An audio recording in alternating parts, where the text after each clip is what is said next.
Muy buenos días a todos. Si van ocupando sus asientos. Decía buenos días, bienvenidos a esta segunda jornada de Pachecómic, el Salón del Cómic y el Manga de San Roque. Una segunda jornada que se va a iniciar con una charla que lleva por título Amigos de Carlos. Carlos Pacheco, con esta charla, se va a convertir en el epicentro, si cabe aún más, de este Salón del Cómic y del Manga.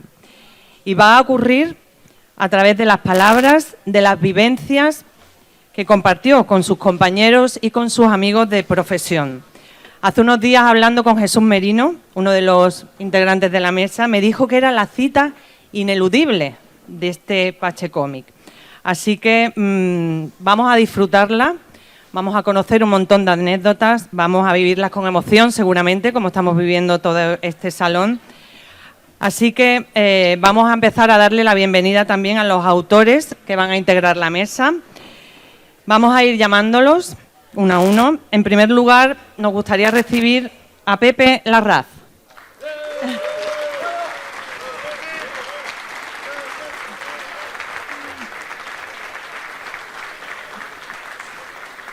El primero, en orden. Vamos a ir subiendo en orden, ocupando nuestros asientos. Rafa Marín, por favor, que suba también.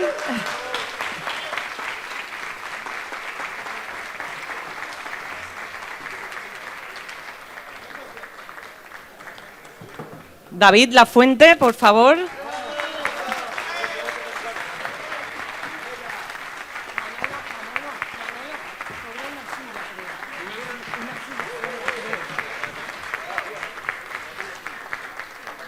Momento ahora para recibir a Kenny Ruiz. Esta es una manera de subir, recibiendo el aplauso que se merecen.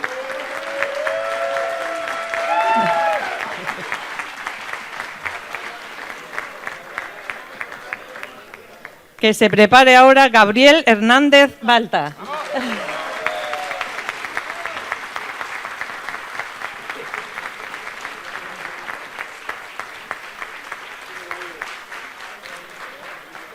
Miquel Janín, por favor, ¿no está? Bueno, le vamos a echar de menos seguro. Bueno, pero vamos a recibir con un doble aplauso a Pascual Ferri. El de Kenny y el de Pascual.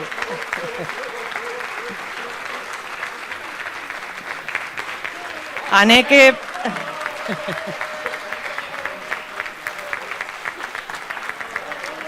Nos quedan un montón más, así que guarden aplausos para Aneke, que ya está preparada. Aneke ya ha subido.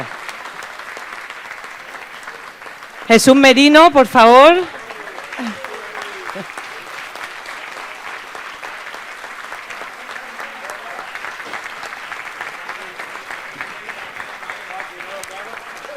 Rafa Sandoval.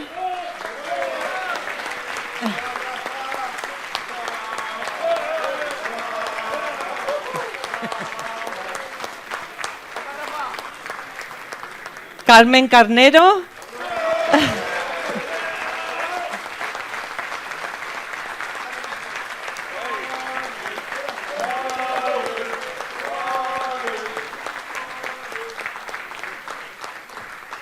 Y momento ahora para recibir a Paco Roca.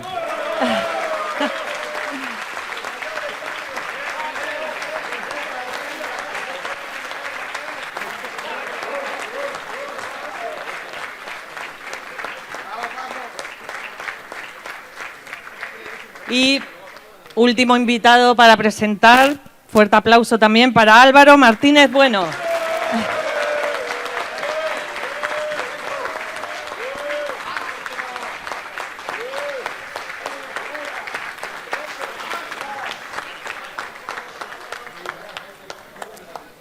Bueno, pues un poquito al lado.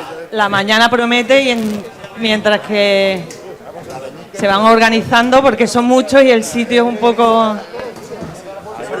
Hay corriente. Hay corriente, vamos a cerrar la puerta, por favor. El año que viene, por favor, las sillas no las compréis en Ikea. Jesús ya me ha quitado el micro. tío. Bueno, Buenos días a todos. Muchísimas gracias por venir. ¿estáis todos preparados? Listo ya. ¿Sí? ¿Qué nos va a pasar? Sí. Bueno, a mí me han pedido que por favor elija uno de los autores para que rompa el hielo y adivinen a quién le ha tocado. A Rafa Marín. Eso, ¿lo veis? Venga, bravo, bravo. ¡Bravo! Hola. Bueno, hace ya 3 o 4 años, no 3 años, un poquito menos de 3 años, que Jesús Merino y yo decidimos cortarnos la coleta, metafóricamente, porque estábamos un poco cansados de ir por la vida de viudos de Carlos, ¿vale? Porque inevitablemente salían las emociones a flor de piel. Hasta que nos dimos cuenta de que a Carlos no hay que llorarlo, a Carlos hay que festejarlo. De las fotos que todos conocemos de Carlos, a mí hay una que me toca especialmente las narices, que es la foto que él está con barba y con los lápices aquí posando a lo Lobezno, que tiene una cara de sieso, que se cae, porque Carlos no era así, Carlos era un cachondo. Y entonces esa foto es de coña, pero parece que este tío tenía que ser, no, ese tío era un tío muy simpático, muy simpático, que además, como se está demostrando, es el hombre que más café tomó del mundo. Porque todo el mundo de los que estamos aquí, de los que están allí y de los que están en el otro lado, ha tomado alguna vez café con Carlos Pacheco y todo el mundo es amigo del alma de Carlos Pacheco.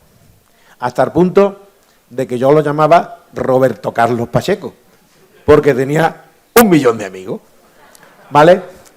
Entonces, aquí podemos ponernos estupendísimos para celebrar su vida y su obra, o podemos hacer un happening, que es lo que parece que todo el mundo está de acuerdo, donde contemos algo curioso que nos haya pasado con Carlos, o algo curioso, algo gracioso, que podamos referir a Carlos, tanto dentro de la profesión como fuera de la profesión.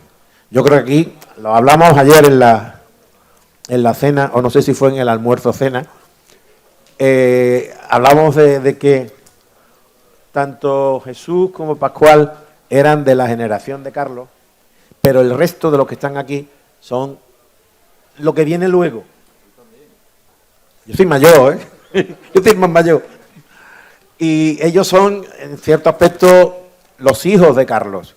A lo mejor no artísticamente, pero sí mentalmente. Me han dicho que yo tenía que romper el hielo. El que rompió el hielo fue Carlos.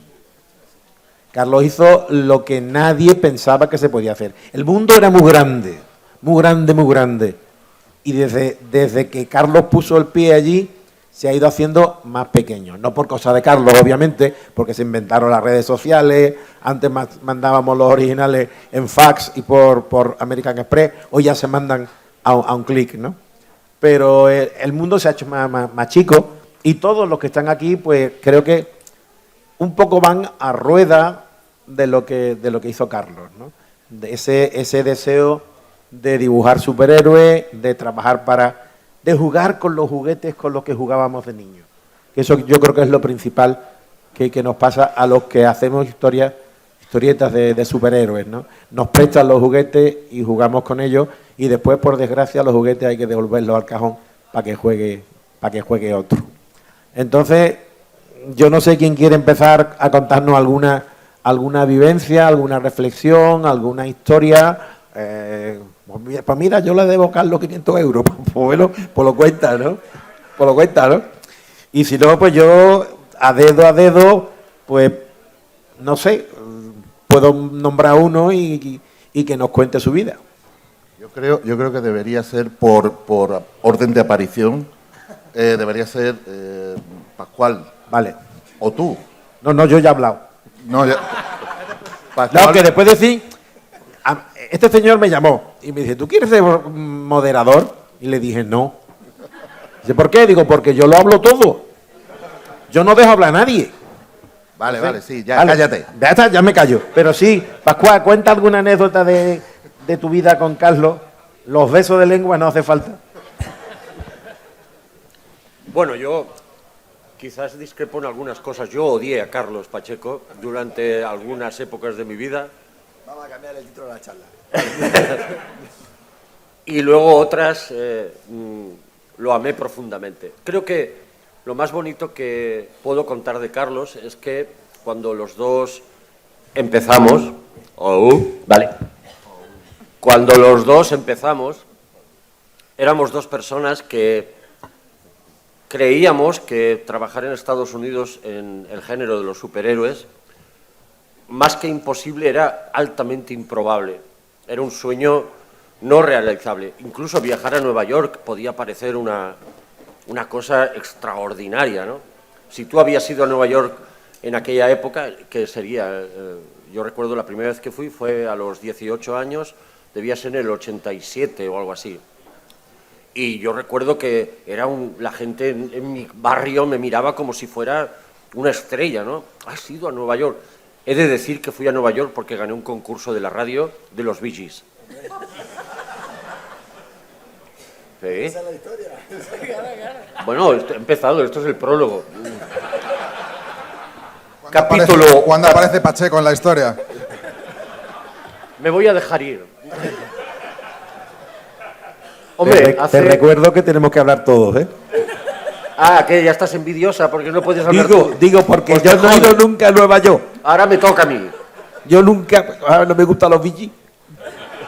Yo te presto mi turno, ¿eh? No. Bueno, el caso es que hay una anécdota divertida. Es que Carlos, a los 18, creo, estuvo en Nueva York. Pero fue el mismo año que estuve yo. Es decir, los dos estuvimos en Nueva York a los 18 años. Yo fui porque gané un concurso musical y creo que Carlos fue porque tenía un grupo de flamenco o no sé qué. Era un congreso de flamenco o algo así. Y él iba como experto en flamenco. Sí. No, era falso completamente, pero se coló allí del intercambio de flamenco. Experto, ¿sabes? ¿Puedo seguir? Puede usted seguir. Era solo por apostillar. Pues apostilla poco. Envidioso, ¿eh? Pero tengo pelazo. Bueno, el caso es que los dos, en ese viaje, fuimos a visitar la Marvel del momento en Madison Avenue. Creo que Carlos fue a enseñar su trabajo. Yo simplemente subí porque el conserje era mexicano y me ayudó a...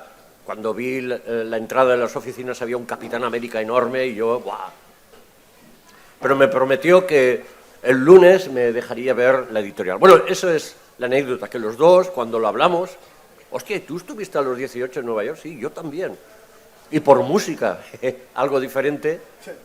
Pero bueno, él era una persona increíblemente apasionada por su trabajo, por los cómics.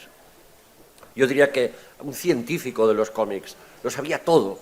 Y también tuvo su época de fan. Y cuando era un fan, era igual de apasionado. Recuerdo que el primer salón del cómic, él vino a verme porque él creía que yo ya era un profesional, yo era un desgraciado, que había hecho un par de cosas y nada más, pero para él yo ya era un profesional. Yo he vivido y él ha vivido todo lo que es el proceso de una persona que se convierte en un profesional, que madura como persona, o lo intenta, y a la vez la persona que es consciente de forma muy clara que ha cumplido un sueño, que se ha hecho realidad un sueño. Ahora yo entiendo que las siguientes generaciones, yo no digo que ellos no puedan sentir lo mismo, porque seguro que lo sienten, pero ahora es más factible. El mundo es realmente más pequeño, es más fácil acceder. Para nosotros aquello era una locura. Marvel, entrar en el bullpen, estar en la mesa de John Romita, donde él corregía las portadas, conocer a no sé quién, era increíble. Y fue, en un principio, cuando éramos más jóvenes, una sobredosis de emociones que nos afectó de maneras diferentes. Carlos, como he contado alguna que otra vez, se convirtió rápidamente en un hot, que era una denominación que se le daba a los dibujantes que marcaban la diferencia, que aportaban algo que el resto no aportaba. Podía ser muy buen dibujante, pero ser un dibujante no del montón, sino de la industria. Bueno, pero no eras un hot. Carlos lo era.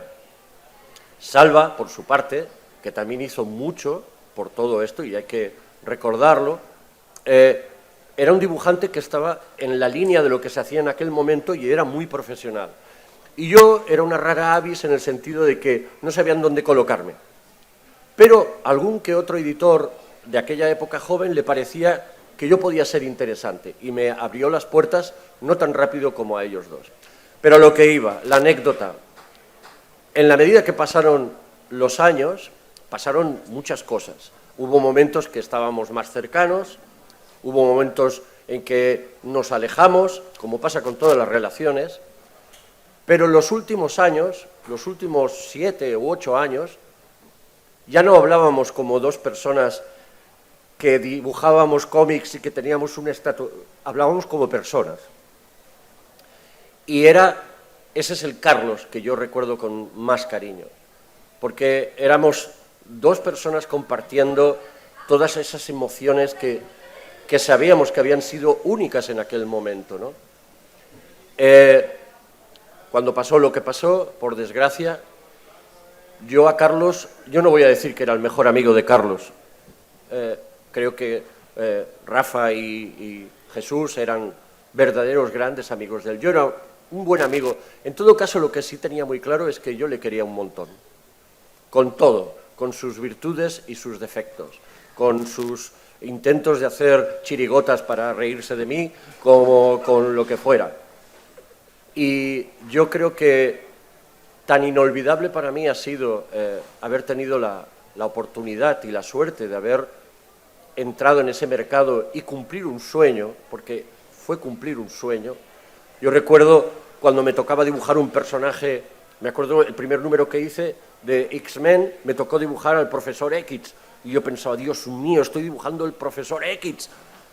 Y me acuerdo que fui a una librería de Barcelona para comentarlo, para compartirlo. Es que mira, voy a dibujar X-Men. Y el librero me miró y me dijo, ¿tú? Porque era imposible que un individuo como yo, que trabajaba en el Jueves y hacía chistes de perros, pues acabara siendo dibujante de los X-Men. Para terminar, yo pienso mucho en Carlos y no puedo evitar, de verdad, no puedo evitar que cada vez que le recuerdo se me rompe el corazón, porque con todo lo que vivimos, yo al final creo que entre los dos había mucho respeto, pero también mucho, mucho cariño. Y yo creo que todo esto que está pasando se lo merece, pero de sobras.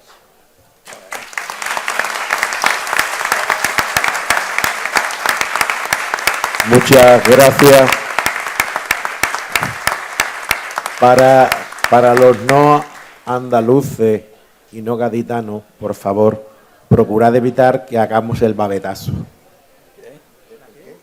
Que hagamos el babetazo. O sea, dicho en Román Paladino, ser un poquito más breve.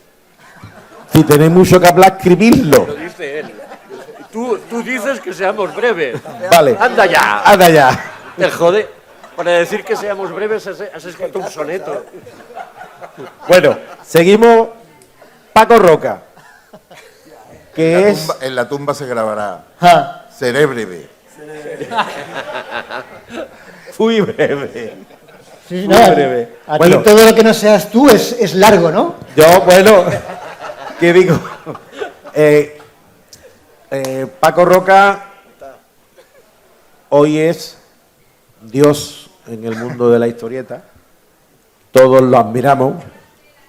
Y curiosamente está muy lejos del mundo de los superhéroes, aunque ha hecho incursiones en el mundo de los superhéroes. Sí. Entonces, cuéntanos algo que tú hayas tenido con Carlos, con el mundo del superhéroe. Bueno, Cuéntame. claro, mis amigos, y es verdad que cuando yo empezaba, si querías dedicarte a esto, tenías o el mercado francés o el mercado norteamericano. Y sí que tenía amigos que habían, bueno, hecho el mercado francés, que siempre ha sido muy abierto, ¿no?, a todos los autores españoles, y de hecho este año, ¿no?, que estuvimos en Angoulême muchísimos autores, yo creo que la industria francesa no se entendería sin los autores españoles, ¿no? Todos los autores españoles que ha habido durante tantísimo tiempo, ¿no?, y que tanto han hecho porque el mercado francés sea lo que era, ¿no? Con lo cual sí que el mercado francés, cuando te querías dedicar a esto, era una posibilidad que ya estaba abierta prácticamente para cualquiera, para cualquiera que lo hiciese bien. Pero es verdad que el mercado norteamericano sí que es cierto que era como muy cerrado, ¿no?, a todos los autores que fuesen de fuera. Y en ese sentido, claro, yo soy amigo de Salva la Roca, de Rafa Fonteriz, que también estuvo en su momento intentando entrar en ese mercado, y claro, lógicamente también conocía a Carlos de referencia, y a Pascual y demás, pero bueno, yo conocía sobre todo a Salva la Roca, ¿no? Y para mí fueron como, todo un referente también, ¿no? Tanto Pascual como Carlos, como Salva, en el sentido de que todo se podía lograr, ¿no? De que algo tan complicado como era en aquel momento, ¿no?, trabajar para un mercado como el norteamericano, era posible, ¿no? Era posible si te esforzabas y si luchabas por ello y podías hacerte, ¿no?, un hueco en ese difícil mercado. Así que para mí Carlos ha sido ese referente, ¿no?, de que no hay nada que no se pueda conseguir dentro de este mundillo. Y sí que es cierto que son dos mundos a priori, ¿no?, ese mismo lenguaje, lo mismo, ¿no?, el cómic de superhéroes, que lo que podríamos llamar novela gráfica o lo que sea, ¿no? Pero es verdad que parecen, en cierta forma, dos mundos paralelos, ¿no?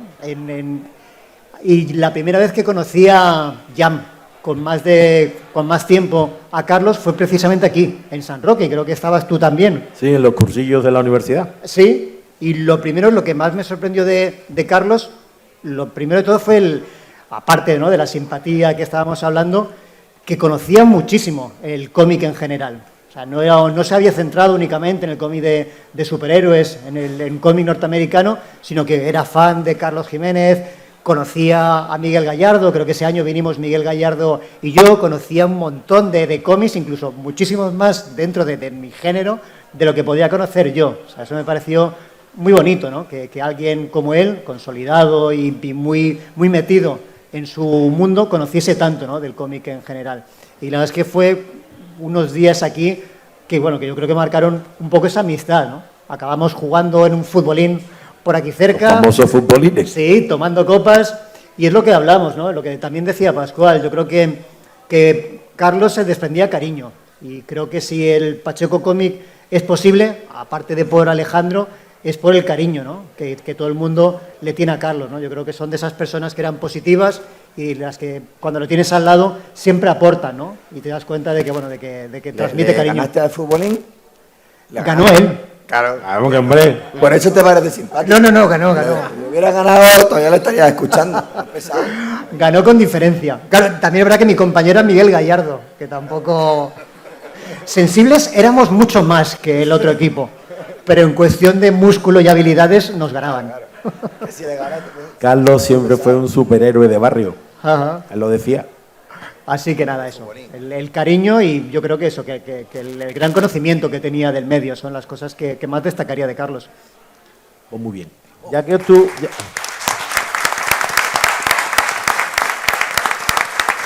tú has tomado la palabra, porque tú eres como yo, que no sabe estar callado. Pasa por el... Venga, cuéntanos algo. Mira, Carlos Pacheco era muy pesado.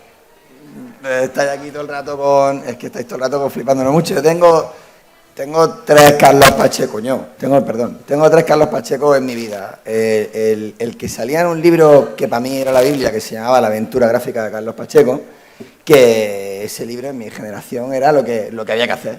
O sea, nadie sabía cómo se hacían los tebeos, pero tenía un manual, salía el Carlos y te lo explicaba. Entonces, eso era un tío de ficción que no existía para mí, pero lo admiraba profundamente. Luego, en un salón del cómic de Granada, conocí al autor, Carlos Pacheco, porque lo invitaron y como era muy de puta madre, mi colega Caneda y yo nos acercamos como si fuéramos colegas suyos, pero fantoches que te cagas, de hola Carlos, ¿qué tal? No sé qué, haciéndonos los guay. Él nos dio coba, nos echamos un rato de risa y cuando salimos los dos, mi colega flipando, ¡hostia, Carlos Pacheco, me lo puedo creer! El loco perdido. Que ahí era el fan. Pero luego el Carlos se mudó a Madrid. Y en Madrid necesitaba colegas que por lo que sea tuvieran mucha vida nocturna. Y ahí es donde entré yo realmente, ¿sabes? Por lo que yo no tenía nada que ver con eso, pero me cogió, ¿sabes? No, es lo que pasaba. Y era muy pesado. Vamos. Y yo, tío, era muy pesado. Me cogía del cuello, me pegaba una hostia en el cuello, Carlos. Te cogía un collejazo. Los colegas, vamos a acabar peleándonos. ¿Sabes? Y además, todo el rato me hablaba de música que yo no entendía. Pero todo el rato me hacía ver que yo le entendía, ¿sabes? Entonces me decía, como tú sabes, los heterodoxos del flamenco hicieron el segundo disco que cambió completamente y yo no sé qué me estaba hablando, pero él seguía con su rollo, ¿sabes? Y claro, entonces yo le escuchaba porque le tenía mucho respeto, claro, cuando ya llevábamos mogollón de noche, a tomar por culo el respeto. Ya era de, Carlos, no entiendo lo que me estás diciendo, ¿sabes? Pero es da igual, seguía con su rollo. Era de puta madre, echaba mucha risa, era muy gracioso y además podía hablar de cualquier cosa durante una pila de tiempo. Entre otras hablábamos de TVO, pero me hablábamos mogollón de música, hablábamos mogollón de flamenco, me descubrió un montón de músicos de flamenco, pero porque te digo, él creía que yo los tenía que saber y se indignaba muchísimo. Pero no sabes quién es Bambino, ni puta idea tengo. ¿Sabes? Lo de Bambino yo jamás lo entenderé. Yo, tío, pero qué pesado. Pero ya está. O sea, yo jamás lo entenderé. Yo digo, Carlos, que hay otros músicos, que no, ¿sabes? Era un rollo así. Y luego el tonto coge y se muere. Yo estoy muy enfadado. O sea, estáis aquí todos muy sensibles, que me parece bien, los sentimientos están bien, pero yo estoy muy enfadado. A mí me parece una falta de respeto profunda que se nos pide sin pedir permiso ni nada. Está muy mal. A mí me hacía falta Carlos Pacheco, porque era un colega de birra de puta madre. Y lo he hecho de menos.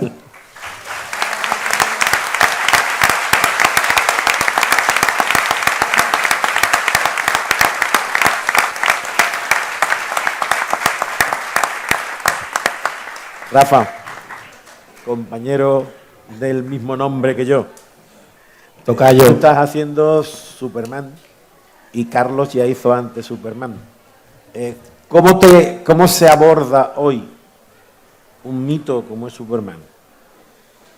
¿Tú qué tienes en cuenta a la hora de hacerlo? Y ya después nos cuenta tu relación con Carlos. ¿Cómo se aborda hacer Superman? Fácil. A ti te va a caer la de Spiderman. Superaliento. Fácil. Fácil no fue. ¿Qué ha sido esto?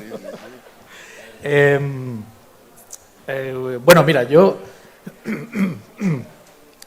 tengo que decir que unos, a la hora de trabajar en el nuevo Superman, en este caso, que si hablamos de esto, inevitablemente Carlos siempre ha sido un referente para mí a la hora de dibujar, ¿no? Y una cosa de las que suelo hacer, ¿no?, es siempre coger autores que han dibujado ese personaje y analizarlo. Entonces lo que hice en el caso de Superman, uno de los autores fue coger a Carlos, obviamente, y lo que pensé en este caso en el Absolute Superman fue ¿cómo consigues hacer algo diferente sin que sea totalmente diferente? Porque la gente lo tiene que reconocer, ¿no? Entonces, a partir de ahí pensé, bueno, pues desglosas el personaje, o sea, lo partes en pedazos, ¿no? Y de todos esos pedazos recoges lo esencial, ¿no? Y a partir de ahí fue como empecé a trabajar en el nuevo proyecto y diseñar el nuevo personaje. De tal manera que la gente, aunque lo ves nuevo, lo reconoce sin problemas, ¿no? Bueno, ese es en este caso el Absolute Superman. Pero lo que quiero decir de Carlos, yo no tuve la suerte de conocerlo tanto como vosotros en el tema personal, pero sí en el tema del trabajo, porque yo no tuve la suerte de poder pagarme una escuela, una academia de dibujo, ¿no? Y lo que Carlos hizo por mí fue ser como un profesor, porque yo cogía su trabajo y aprendía de él. Entonces, en cierta manera, quiero decir que esto es lo mínimo que se puede hacer por él, porque él enseñó a toda una generación o dos generaciones. Él hizo lo imposible y para mí fue el referente al cual agarrarme, ¿no? Entonces, si yo hoy soy dibujante, si yo hoy tengo el estilo que tengo, y estoy donde estoy, en cierta manera ha sido gracias a Carlos. Y qué menos de poder estar aquí y, bueno, y hacerle este homenaje.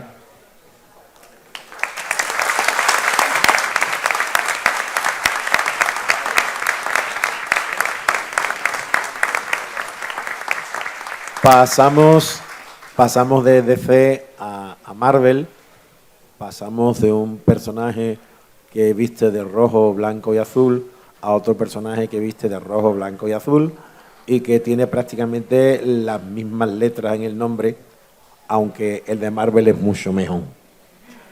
Me estoy refiriendo a nuestro servicial amigo y vecino. ¿Qué estás haciendo tú? Cuéntanos, ¿cómo se siente un ser humano normal o anormal a la hora de dibujar a Spider-Man, para nosotros Spider-Man? ¿Y en qué te fijas tú para hacer Spider-Man? Y no me vaya a quitar esto mientras yo estoy hablando, ¿eh? Eso, habla. No sabía cuándo habías terminado. Es muy buena pregunta, muchas gracias. Dibujar a Spider-Man es un poco lo que decía Pascual. Es una cosa que es imposible, no se puede hacer. O sea, un español madrileño de San Roque, no puedes dibujar Spider-Man, no puedes dibujar superhéroes. Esta es la sensación que yo tenía cuando encontré un primer TVO de Spider-Man en mi casa. Estaba en un semanario de estos que venía con el periódico.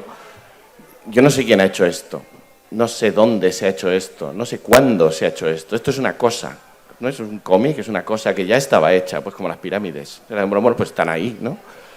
Y no te planteas que alguien lo pueda hacer, y sobre todo no te planteas nunca que esa persona que lo puedas hacer seas tú.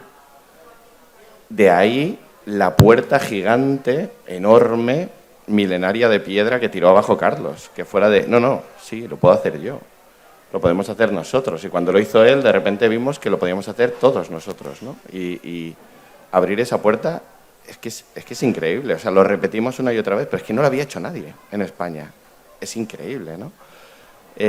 Otra cosa que me llama mucho la atención de Carlos, siempre me lo llamó, es cómo comulgaba con la mitología americana de los superhéroes. O sea, se puede dibujar superhéroes de muchas maneras. Se puede dibujar superhéroes de manera irónica o de manera... Puedes mirar ese rollo, pasa mucho con Superman, con Spiderman. Puedes ser cínico dibujando superhéroes, ¿no? De, bueno, venga, ya ahora le pongo así cachas porque es lo que quieren los americanos que haga y tal. Carlos comulgaba absolutamente. Tú miras a los ojos de sus personajes y había verdad.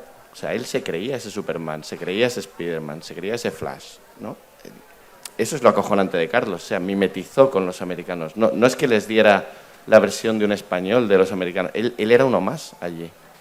Es lo flipante, ¿no? La primera vez que ves un cómic de Carlos era como de, pero este tío es de aquí. ¿De dónde lo han sacado? ¿Cómo lo han hecho?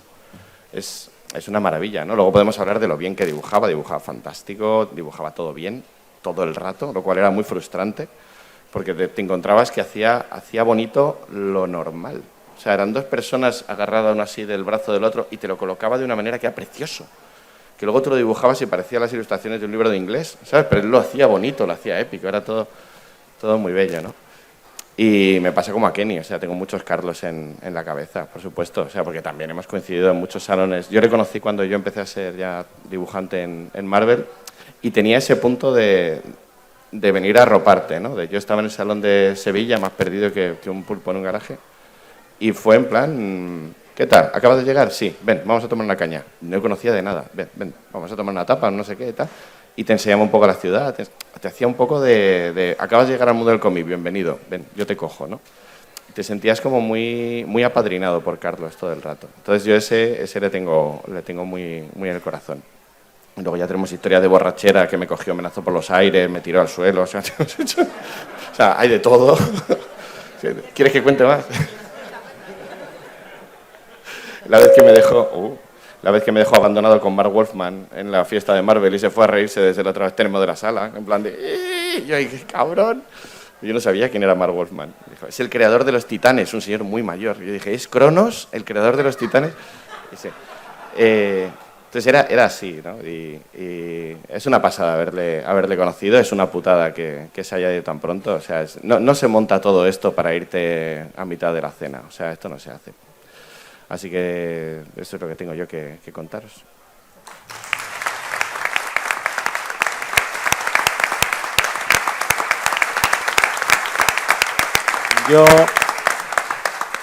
Yo no sé si los que estamos aquí tenemos un superhéroe favorito.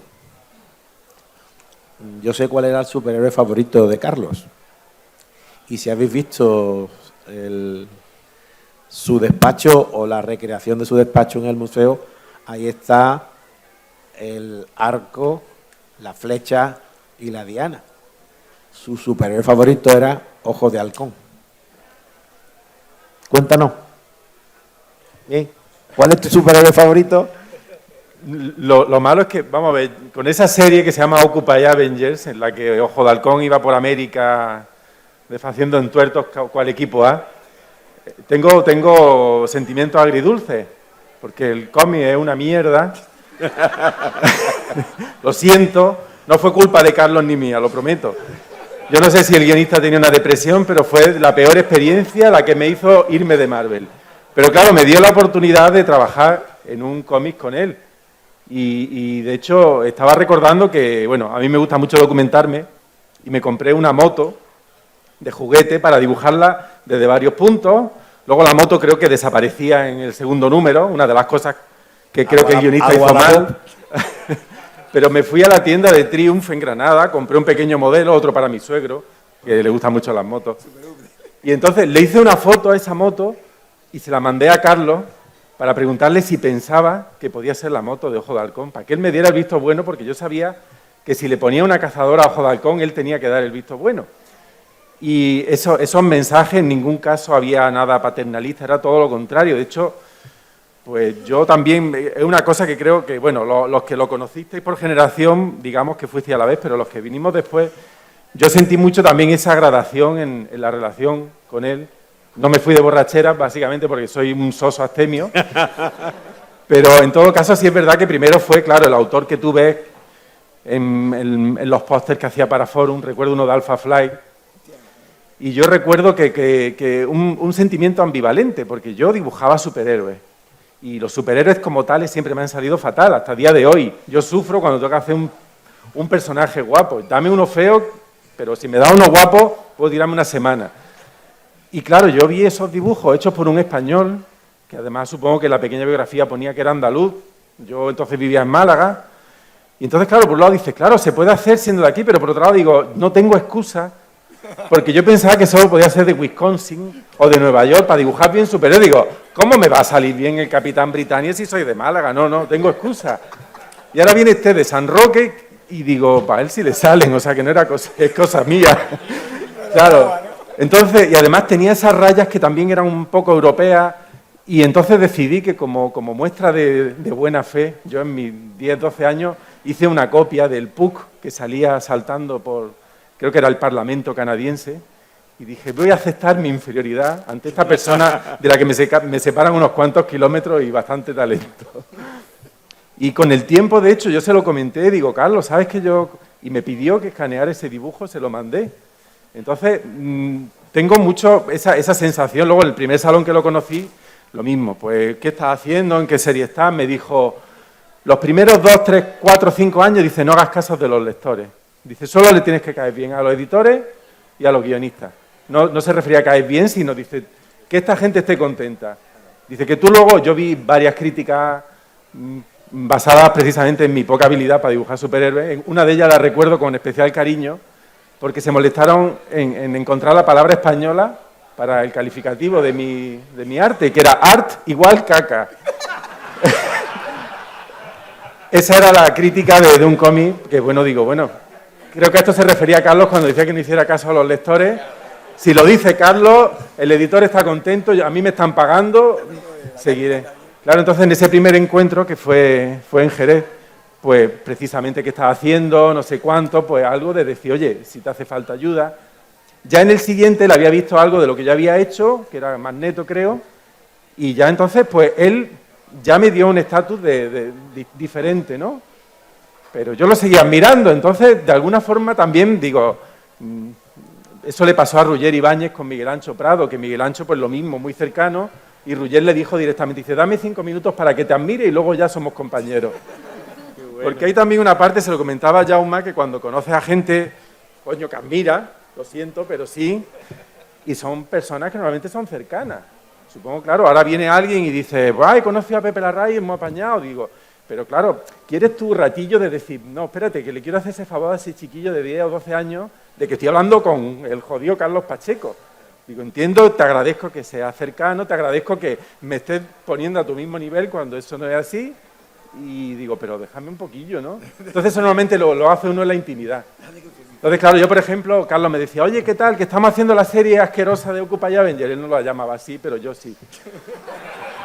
Y entonces dice, oye, mándame los dibujos, no sé cuánto, y yo, te mando la moto, Carlos. ¿No? Pero así como, no estoy, como decía Kenny, pero no estoy intimidado. Y luego daba enviar y dice, hostia, Carlos Pacheco, Carlos Pacheco. Luego, claro, quieres como mantenerla. Y de hecho, la última vez que lo vi en Carmona, hablamos porque le enseñé, me pidió una portada para el Aerosmith, la segunda parte. Claro, y tú normalmente las cosas te las explicas a posteriori, tú no dices, oye, un capítulo de mi vida, pero cuando luego lo ordenas, pues realmente que la última vez que hablé con él fuera porque él me pidió una colaboración en un cómic que para él es especialmente querido, y recuerdo en la cena en Carmona enseñarle los bocetos, y tenía varios bocetos, siempre mandamos varios, y los editores cogen el que tú no quieres hacer. Siempre. Yo en este caso tenía la esperanza, no la esperanza, sino la clara confianza de que Carlos decidía. Y entonces digo, mira, Carlos, tengo varios, pero el que me gusta a mí es, dice, este, ¿no? Digo, sí. El del soldado que no sale, dice, ese. Y de hecho hice la portada y la última vez que lo vi en persona hablamos de ese boceto y la última vez que hablé con él, que fue un programa de radio, hablamos sobre la edición de Aerosmith. Que de hecho comentó que dice, mira, es que no quedaban más dibujantes, por eso al final te llamé a ti, pero... Así que ya digo, yo esas cosas las ordeno a posteriori, y entonces ahora yo veo que desde ese PUC, que de alguna forma me hirió el amor propio, hasta poder hacer algo, porque él me pidió una colaboración, pues digamos que por lo menos tuve la suerte de completar esos estados, ¿no?, antes de que se fuera. Y de hecho quizás el último sea estar aquí contándolo, ¿no?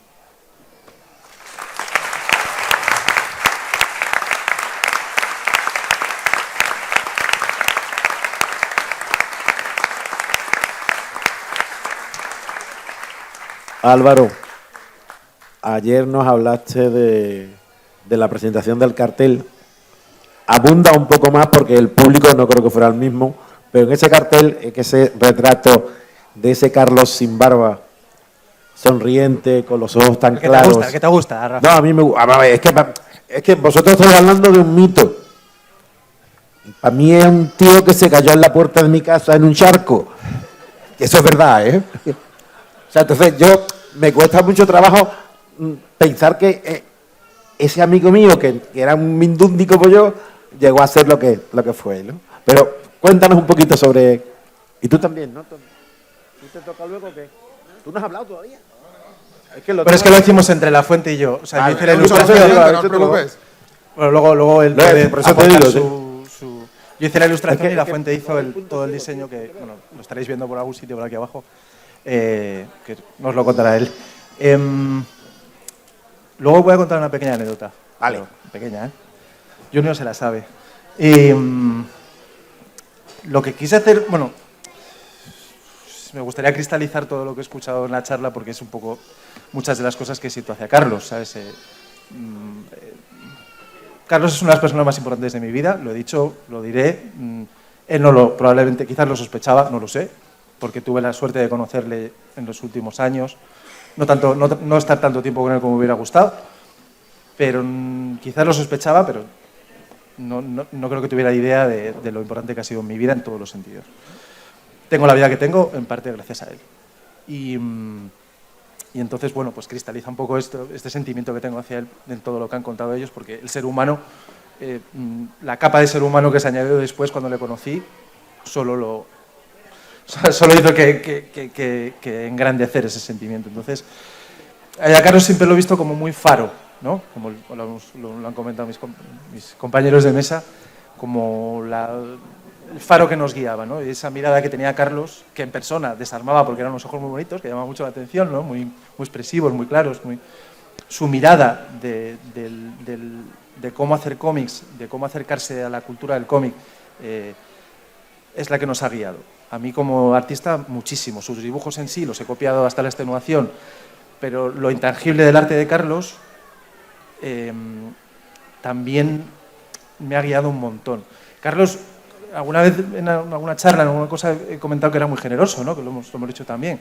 Con nosotros, si necesitabas algún tipo de ayuda, un consejo con este editor, con quien fuera, era como un libro abierto. Con los lectores, con la gente, era súper abierto también. Y su arte es muy, muy generoso. O sea, tiene muchísimas capas de información. O sea, no hay simplemente dibujos, hay muchísima cultura, vida, emoción detrás. Y si tú rascas un poco,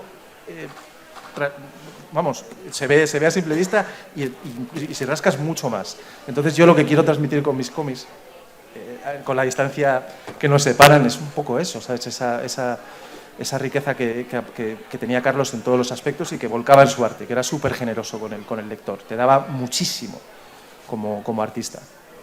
Entonces es un poco eso el cartel, sus personajes fetiche, un poco con esa serenidad que tienen o que he querido expresar en el dibujo. No quería hacer algo así muy... O sea, quería que tuvieran...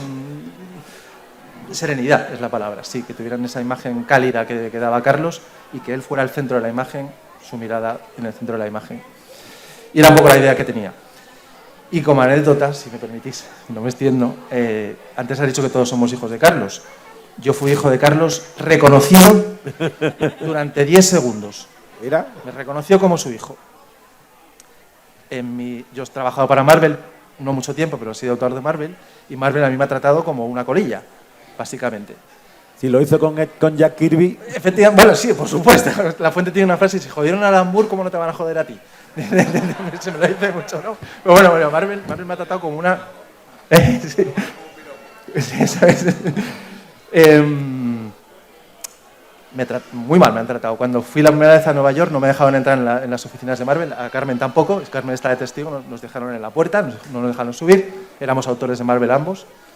Y después en las fiestas de Marvel que organizan durante la Comic Con de Nueva York, lo hacen siempre en un bar irlandés al que suelen ir a tomar copas ellos después del trabajo, hacen una pequeña fiesta que es como la fiestecilla de Marvel, ¿no?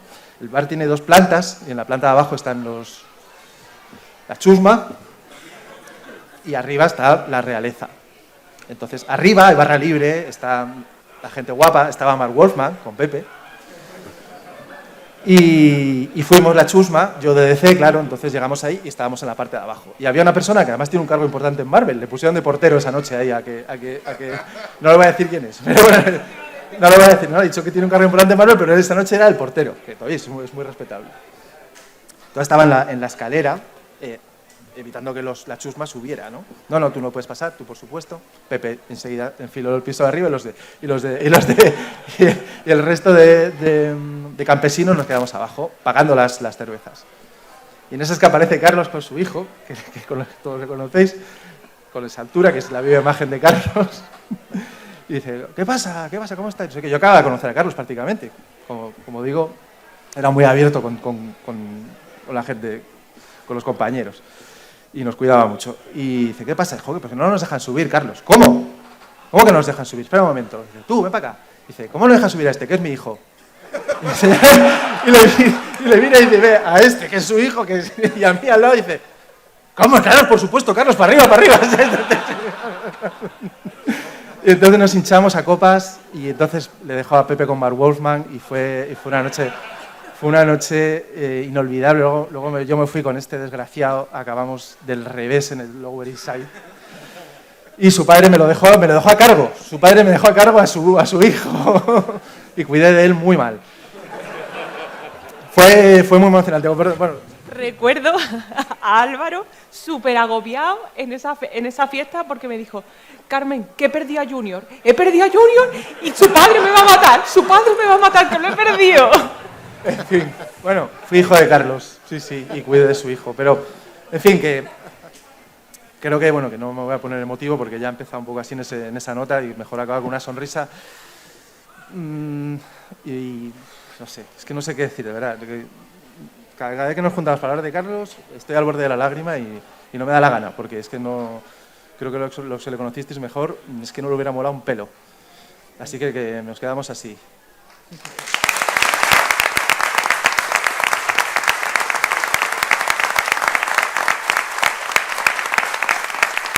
Te tocó.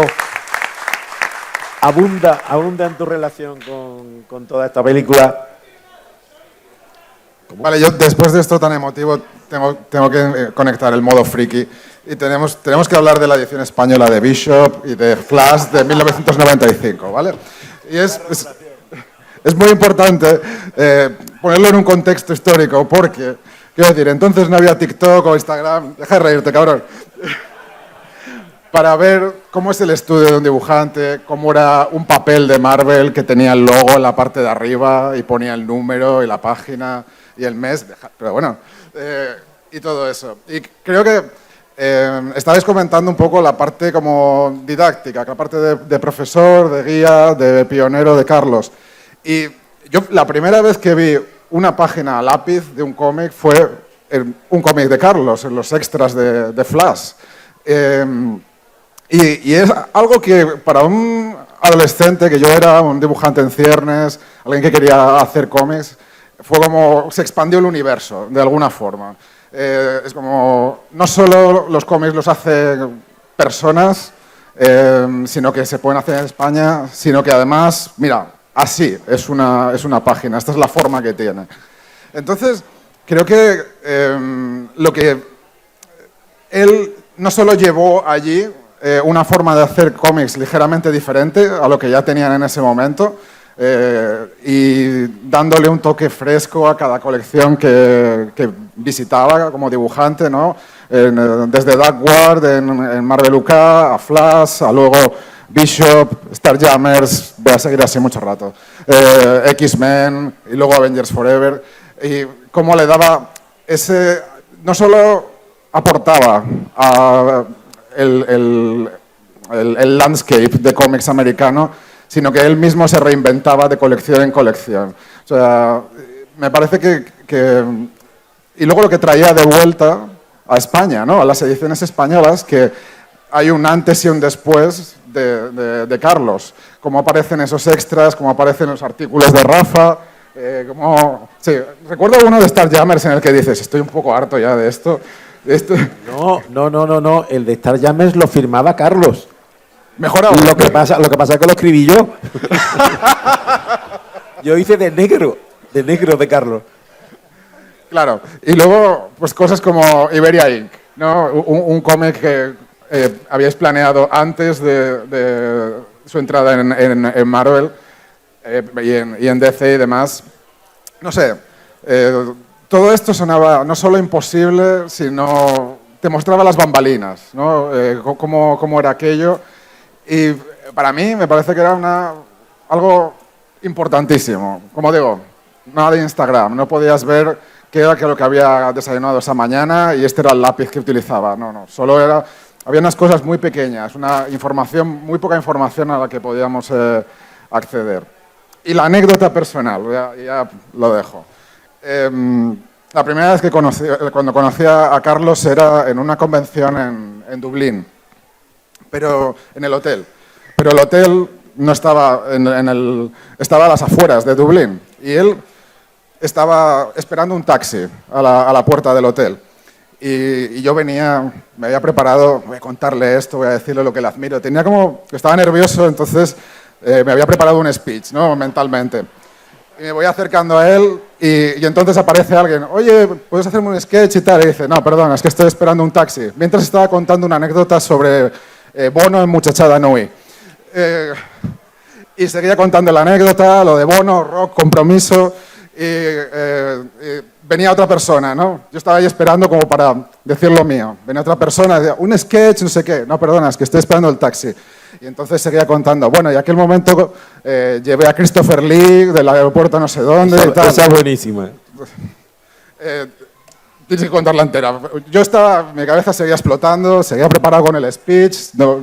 El taxi no llegaba, venía más gente, se empezó a hacer un corro así más grande. Y en un momento dado yo ya estaba como en la segunda fila así de la gente. Y dije, bueno, lo voy a abandonar, me voy. Y volví a pasar por allí como 2 horas. Y hablé con él un poco. Nunca llegó a ir a Dublín. Nunca vio la ciudad, solo vio el hotel. El taxi nunca llegó tampoco. Pero él no dejó de contar anécdotas.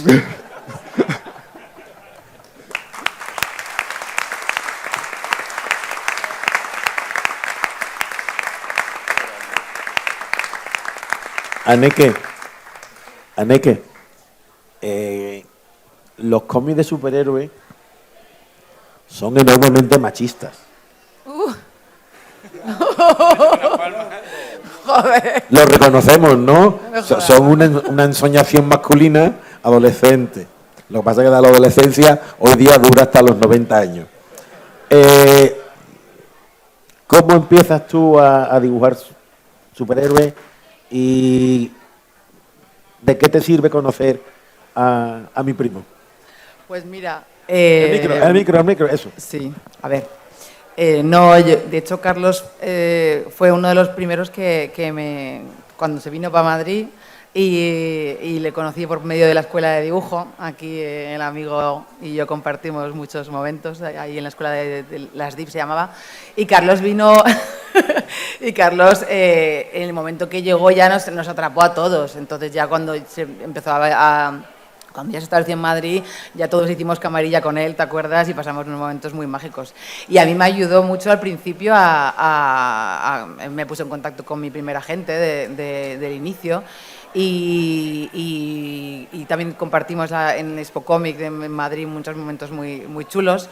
Y joder, fue para mí la puerta. Él es una persona que no sé si él tuvo la suerte de saber todo lo que nos ha llegado a influir a todos. O sea, y eso no se puede... yo creo que no se puede conseguir sin ser una persona infinitamente curiosa. Entonces, la curiosidad de Carlos se te pegaba a ti.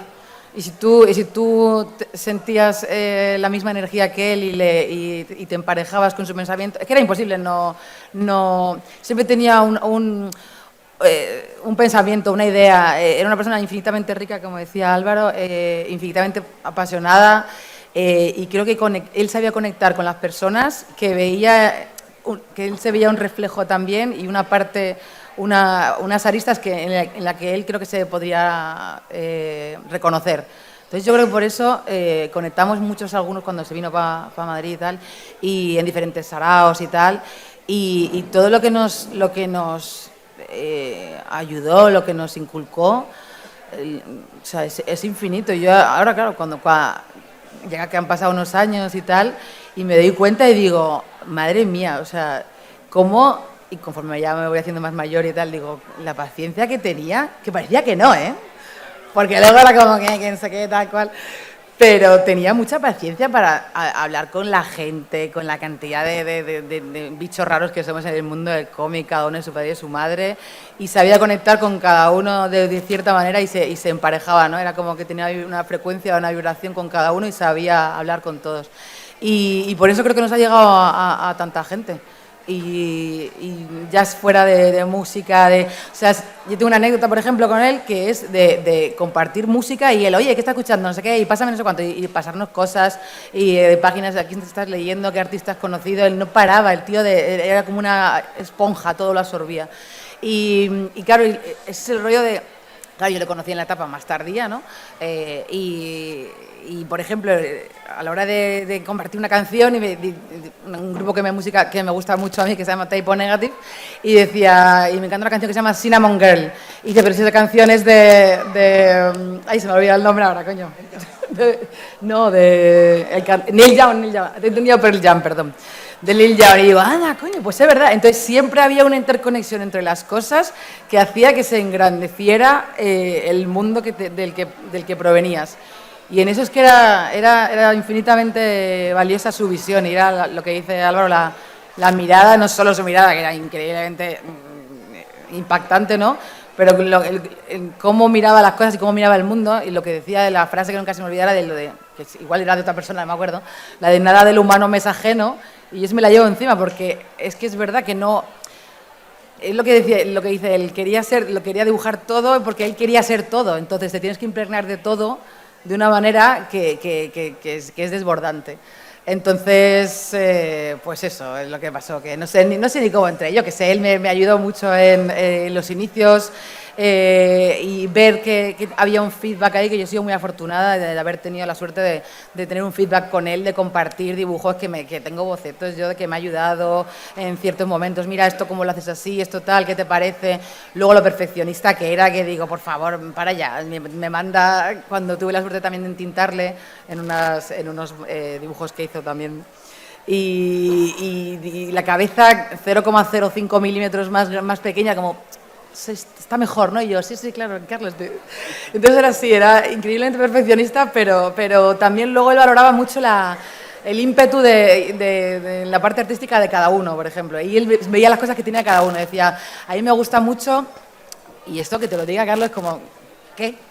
Me gusta mucho como la libertad que tienes, me decía, y digo, ¿pero qué dices? Y dice, sí, como que yo estoy, a veces llevo tanto tiempo, estoy como constreñido y me gusta ver en otras cabezas lo que yo quiero para mí, que a lo mejor, ¿sabes? Y lo veía y lo reconocía yo creo que en todos los dibujantes que estamos aquí, en cada uno, y por eso todos le debemos tanto porque nos hemos reconocido en sus ojos, ¿sabes? Entonces, nada, pues me encanta estar aquí celebrando y haber podido ser parte de esto, la verdad. Y un beso para Carlos.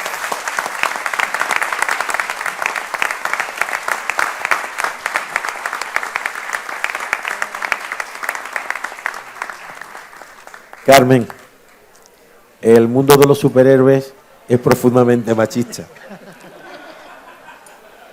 Es una fantasía masculina adolescente. Cuéntanos, ¿qué se siente dibujando superhombres y supermujeres? ¿Y en qué te guía o te ayuda o te inspira nuestro Carlos?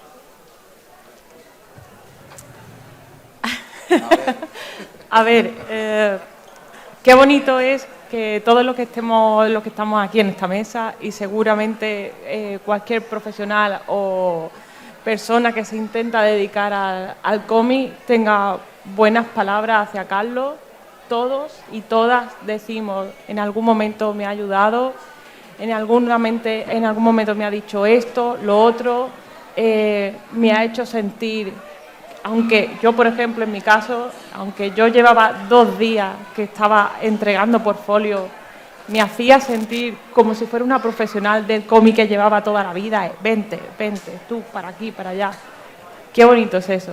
Eso es muy bonito. Y yo os veo a todos y yo veo partes de Carlos en cada uno de nosotros. Una forma de narrar, la forma de hacer las manos, esas cositas, a todos y a todas nos ha influido muchísimo. Yo empecé conociendo a Carlos, pues bueno, supongo que como todos, y yo decía, hostia, se puede, esto se puede hacer, esto es una profesión. Y de repente un día estás haciendo cola para que te haga un dibujito rapidito, porque vaya paciencia la suya también con la gente. De repente pasas a tomarte una cerveza con él. Otro día de repente te llama, hostia, que me está llamando Carlos, y te pide una portada para Romí, ¿vale? O sea, para eso. De repente otro día te llama y te dice, ¿tú cómo haces el gazpachuelo? ¿Tú le echas gambas? ¿Qué pescado le echas? Hostia, es que yo podría decir, no le puedo pedir más a la vida porque lo he conocido en muchas etapas de mi vida, pero, hombre, sí, porque me hace mucha falta. Hay muchos días que digo, ¿cómo me hace falta hoy para preguntarle algo? Pero bueno, yo sé que eso, lo he dicho, está en cada uno de nosotros.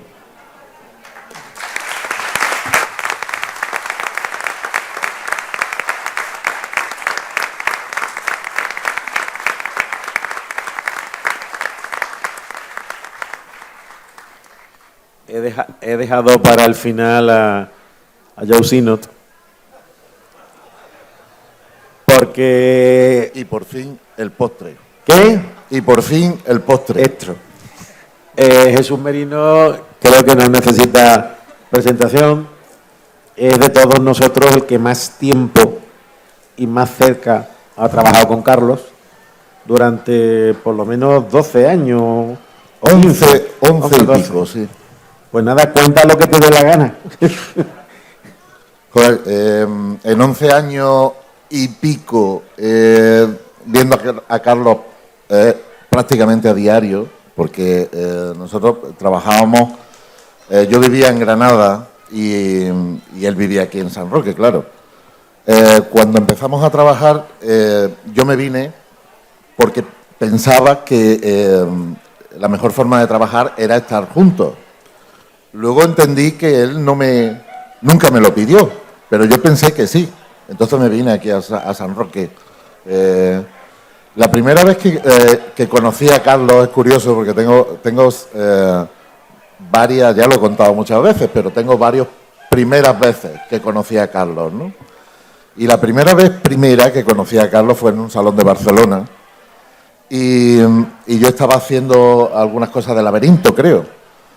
Y entonces estaba con Sergi Gras, ¿no era? Sergio Paradera o Sergi Gras. Y tenía mis páginas de, creo que era Aníbal Gris, las tenía allí puestas para... Entonces Carlos se pasó con Salva, los dos con su traje de chaqueta. Con su traje de 3 piezas, su maletín, ¿sabes? La mano en el bolsillo. Y le dice Sergio, mira, Carlos, este hombre... está haciendo esto que ves aquí en el S. Y se acerca, Carlos estaba así de soslayo, miró el portafolio, pasó una página y dice, Salva, vámonos a comer. Y digo, le ha afectado. Este tío le ha afectado mi trabajo. Y ya con el tiempo, Carlos ya fue esa figura, ¿sabes? Que estaba ahí arriba, que tú decías, bueno, esta peña que ha alcanzado trabajar ahí, ha marcado el camino, ¿no? Pero justo cuando mandé un portafolio a Marvel UK, resulta que Marvel UK cerró. Y entonces ahí se cerró, yo iba cerrando puertas, ¿no? Yo iba conforme... No eres el único. Conforme iba cerrando puertas, iba intentando abrir otras, ¿no? Y fue cuando nos conocimos en la Hispacón y entonces decidimos hacer aquello de Triada Vértice. Bueno, en fin, lo de Triada Vértice ya lo conocéis, yo le enviaba las páginas a Carlos, Carlos me decía, pues mira, esto yo lo haría así, yo lo haría de esta manera, tal y cual. Ya era... eso fue el comienzo de empezar a aprender de primera mano de alguien como Carlos. O sea, yo muchas veces lo pensaba y decía, es que es como si me pusieran a ir al taller de Neil Adams o de Jack Kirby. Para mí aquello era lo máximo, ¿no? Lo mejor que me podía pasar.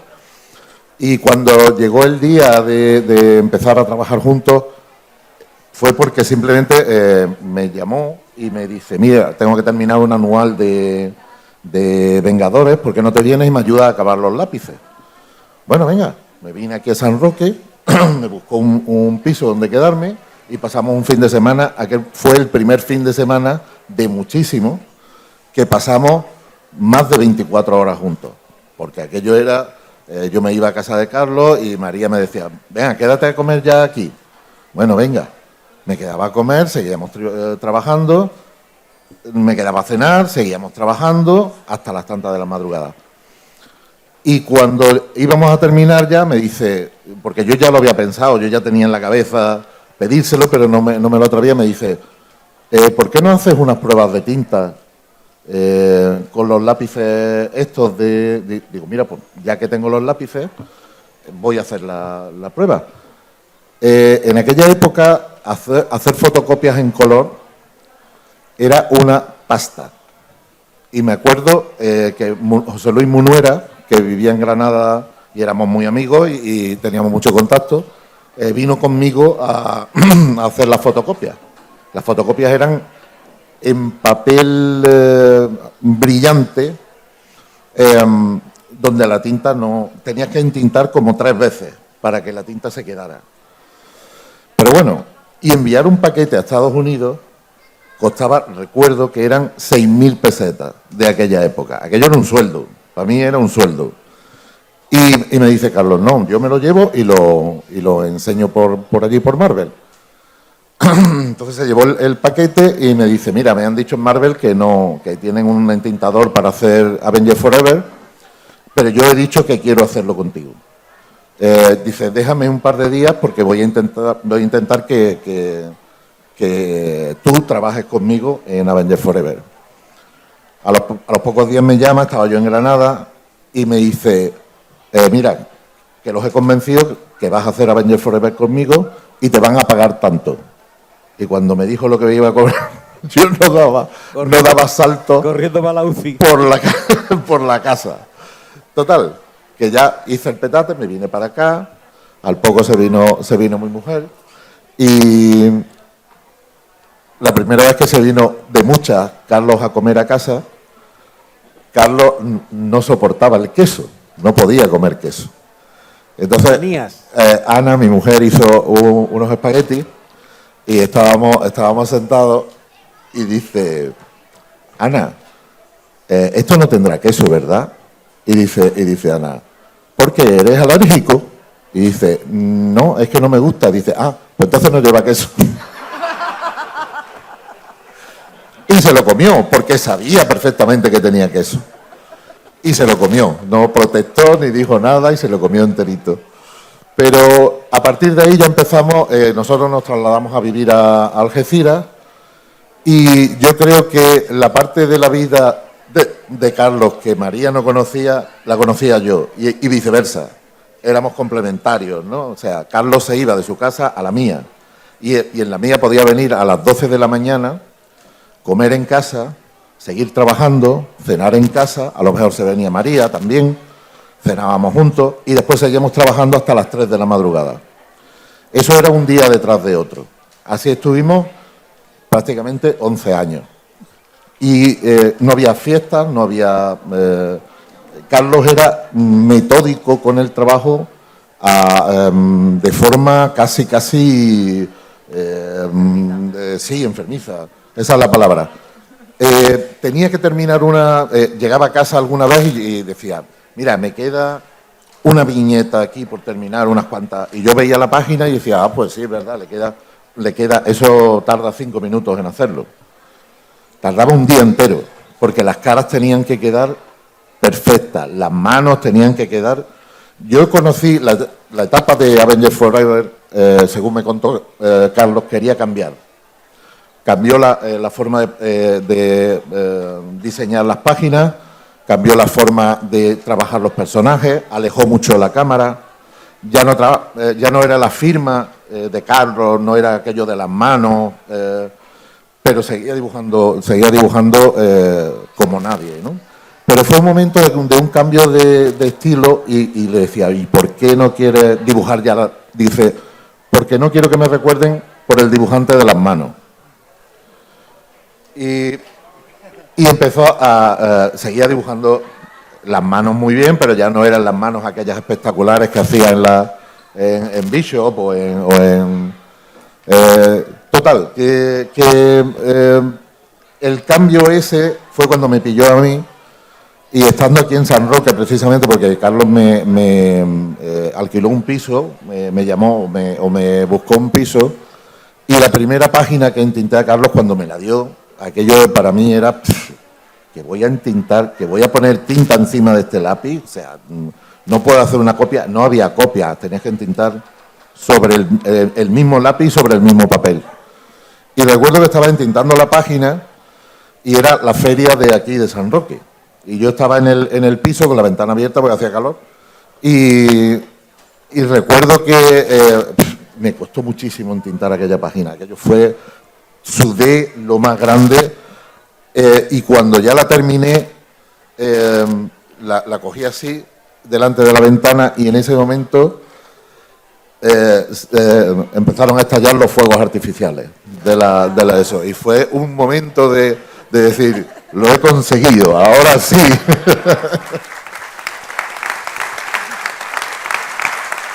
Sí. Y bueno, 20.000 anécdotas que podría contar hasta pasado mañana. Algunas buenas, otras malas, otras me las guardaré. Toda mi vida no las contaré porque, bueno, son mías. Muy bien.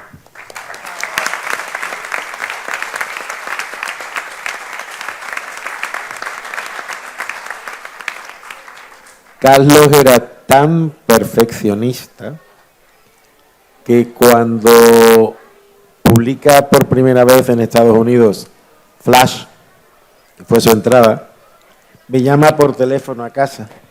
Me dice, ya me ha llegado el primer TVO de Flash que he hecho. Digo, ¿y qué tal? Ya he roto 3. Así era.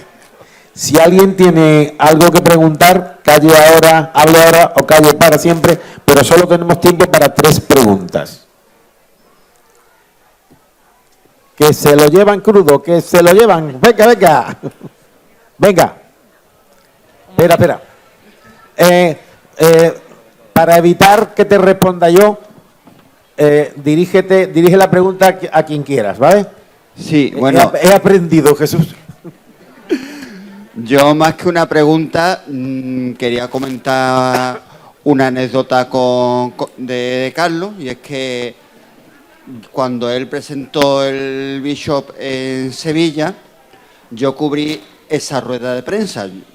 Yo lo primero, creo que lo he comentado, que él me llamó hace unos años, Gabriel, voy a empezar a trabajar en Marvel, la cosa va en serio, en fin, no sé si os pasó. El caso es que Carlos siempre tuvo la broma esa de que él me había desvirgado laboralmente hablando. Y bueno, pues yo quería compartir esa anécdota con vosotros porque ese TVO fue mi primer trabajo profesional como escritor, yo no tenía ni idea. Y una de las cosas que a mí me llamó la atención de Carlos, que nos vimos, coincidí contigo y con él en Fuenlabrada en el 17. Y él yo recuerdo aquella presentación, todo, menos que había estado en puta primera línea, como él solía decir, cubriendo, digo, que yo había estado en primera línea, y dice, sí, tú estuviste dando por culo en primera línea, haciendo fotos, tal, y es lo único que no recuerdo, o sea, porque yo después he hecho más rueda de prensa, y me quedé, digo, hostia, que te acuerdas de que yo he estado, y bueno, pues fue una cosa muy bonita, muy emotiva. Después en aquello estuvimos hablando en la conversación que se queda para nosotros, y me dio un consejo, y yo ese consejo lo sigo a rajatabla. Dice, recuerda en todo momento quién está a tu lado, pero sobre todo ten en cuenta a aquellos que no lo están. Entonces, pues para mí fue un momento en el que yo, pues fue la última vez que nos vimos, ya después llegó COVID, no pude despedirme de él en vida. Bueno, eso ya, cosas que pasan. Y nada, quería compartir con vosotros eso. Muchas gracias.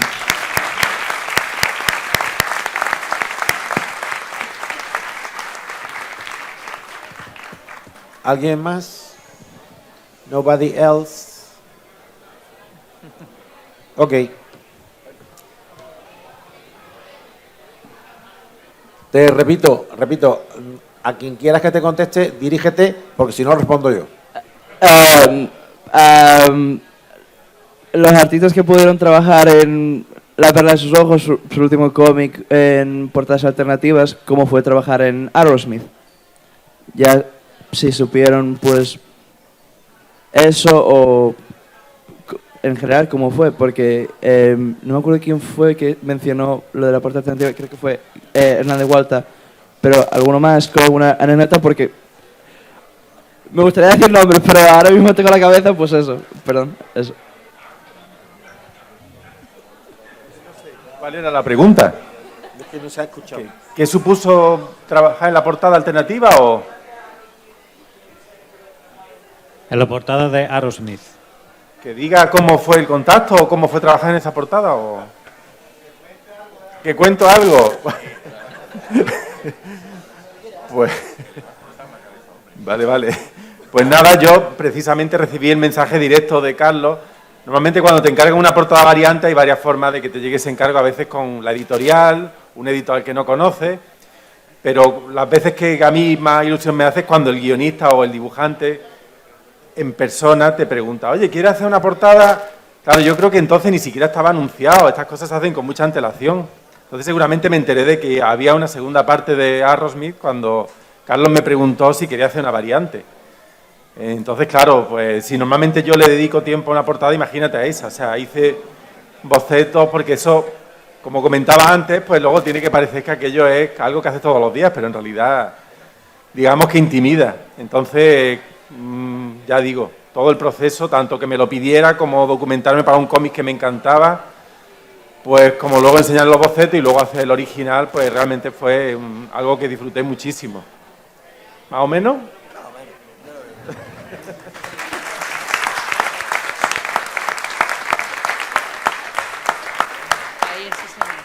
Es la última pregunta. Bueno, la última pregunta, que Last but not least. Es una pregunta en general. Es decir, todos habéis hablado de Carlos como autor, como persona. Pero en algún momento pensasteis que llegaríamos a tener una convención de cómic con su nombre, que estaríamos aquí, los que estamos, cientos de personas y todos hablando de él. En algún momento dijiste, Carlos... ¿Te puedo decir lo que habría dicho Carlos? Sí. Irse todos pa'l carajo. Pues gracias.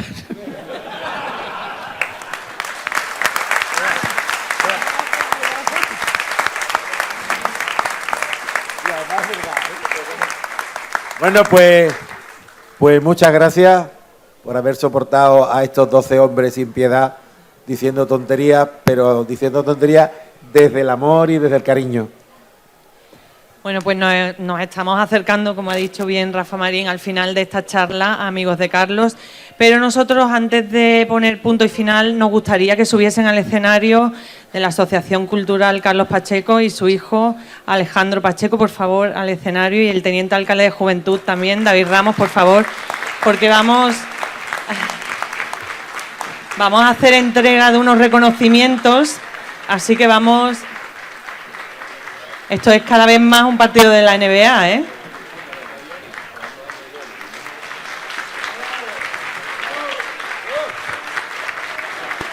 Bueno.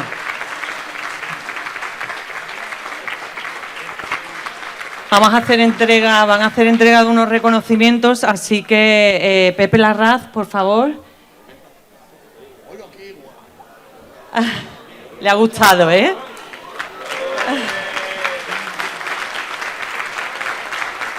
Hay que hacerse una foto, exactamente, una foto con ese reconocimiento. Esperar un momento, que quedan compañeros por hacer la foto. Pepe, que quedan compañeros para hacer la foto. También le pediríamos, por favor, a Pepe que se vaya situando en aquel lado. Siguiente que va a recibir su reconocimiento, Rafa Marín, por favor. También le agradecemos muchísimo que haya moderado esta charla y que haya compartido con todos nosotros todas las anécdotas y todas las vivencias.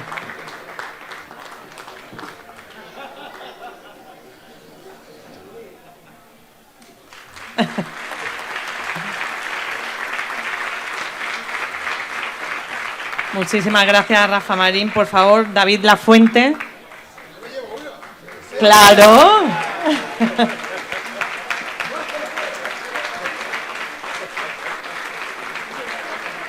Me encanta la sorpresa de David, por supuesto, con su reconocimiento. Kenny Ruiz, por favor.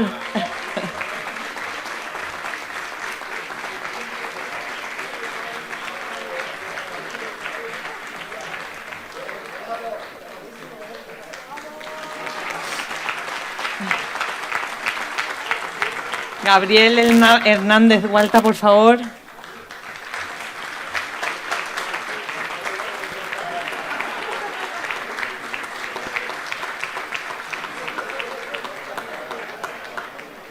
Foto. Muchas gracias, Gabriel. Pascual Ferri, por favor. El espacio estrechito, pero con cuidado.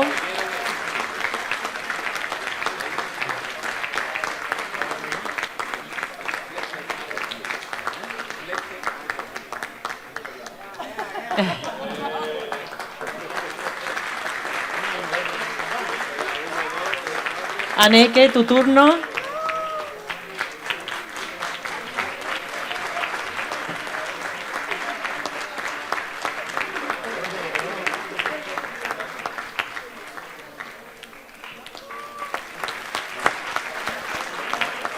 Jesús Merino, por favor.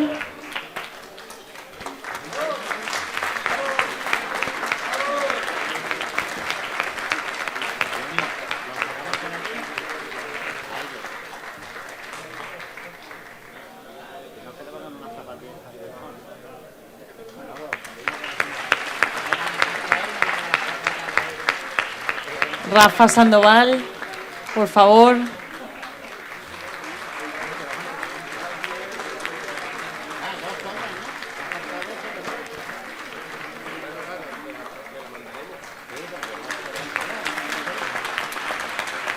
Carmen Carnero, siguiente en recoger su reconocimiento.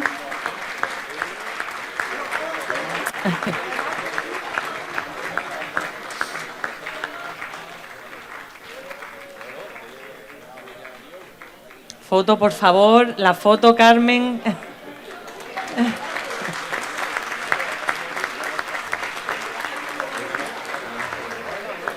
Paco Roca, el siguiente, por favor, en recoger su reconocimiento.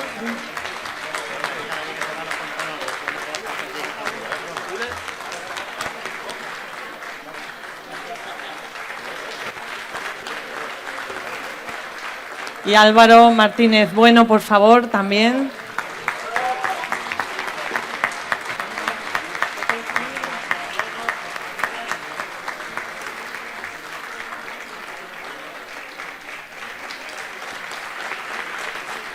Y ahora, para finalizar, os pediría, por favor, que os pusieseis todos para haceros una foto de familia. Os organizáis esa foto de familia. Los bajitos delante, los más altos detrás. Mirando a todos los compañeros.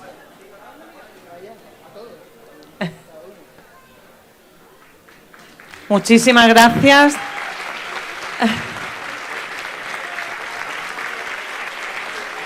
Bueno, punto y final a esta charla, amigos de Carlos. Muchísimas gracias por la asistencia.